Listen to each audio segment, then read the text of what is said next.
Baru-baru ini sejumlah pemuda meletuskan mercon kembali menjadi viral di medsos. Momen itu diunggah oleh akun @fakta.indo di jejaring media sosial Instagram pada Kamis, tanggal 5 Mei tahun 2022. Dalam unggahan video memperlihatkan suasana di daerah pemukiman warga penuh dengan kertas sisa ledakan mercon.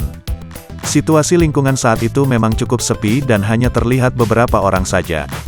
Dari arah kanan si perekam, suara letusan mercon terdengar begitu kencang. Ledakan petasan itu pun tampak cukup besar hingga jalanan dipenuhi dengan asap tebal dan kertas berhamburan. Kuatnya ledakan, sebuah sepeda motor yang diduga milik pemuda yang menyulut petasan sampai oleng dan jatuh. Suara sorakan gembira terdengar dari para pemuda yang berada di lokasi kejadian.